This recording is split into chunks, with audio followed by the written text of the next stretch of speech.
গাজীপুরে মাদ্রাসায় পড়া এক ছাত্রী, তাকে একজন হিন্দু লোক মানে হিন্দু যুবক তাকে ধর্ষণ করেছে আটকে রেখে। এটার কোনো প্রতিবাদ দেখতেছি না। আপনার গিয়ে কোনো সোশ্যাল মিডিয়া বা এমনকি আপনার গিয়ে নিউজ চ্যানেলগুলা তারা এখন চুপ করে আছে। এই ভিডিওটা তারা প্রকাশ করছে না, অথচ তারা অন্য সব খবর নিউজ করে। দেখেন, বাংলাদেশে যদি হিন্দুদের কোনো একটা কিছু হয়, যখন শেখ হাসিনা যখন চলে গিয়েছিল, তখন মনে করেন যে বানিয়ে অনেক কিছু দেওয়া হয়েছিল। মুসলিম নারীকেও মনে করেন কোনো একটা কিছু বললে বলতো যে হিন্দুদের মানে তাড়িয়ে দিচ্ছে, এরকমটা বলছে।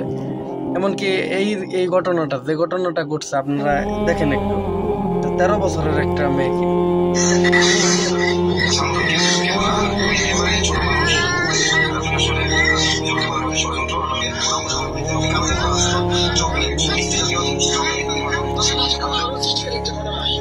দেখছেন, এই জিনিসটা আপনার কি কোনো নিউজ চ্যানেল মনে করেন যে প্রকাশ করতেছে না? কিসের জন্য? সব হচ্ছে দালাল মিডিয়া, টাকা খেয়ে চুপচাপ রয়ে গেছে। জিনিসটা দেখেন, এর কান্না দেখে মনে করেন যে কোনো মানুষ ভেঙে পড়বে। তো এইটা নিয়ে মনে করেন কোনো কিছু করলো না, অথচ এটা যদি কোনো মুসলিম লোক যদি এইরকমটা করতো, দেখতেন ওইটা নিয়ে মনে করেন যে পুরো বাংলাদেশ তোলপাড়। এর আগে আপনাদের মনে পড়ে ওই যে ফরিদপুরের ঘটনা, যে 3 জন মুসলিম যুবককে মানে আটকে রেখে মনে করেন যে 7 ঘন্টা পিটিয়েছিল, 2 জন মারা গিয়েছিল। ওই কথা আপনাদের মনে পড়ে? কোনো কিছু হয়নি, এখনো কিছু হচ্ছে না, মিডিয়াগুলো সব।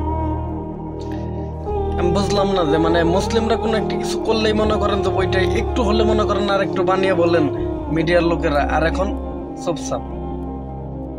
এই জিনিসটা মনে করেন যে বুঝে আসে না যে আপনারা কি মানে টাকা দিয়ে কি সবকিছু করতে পারবেন?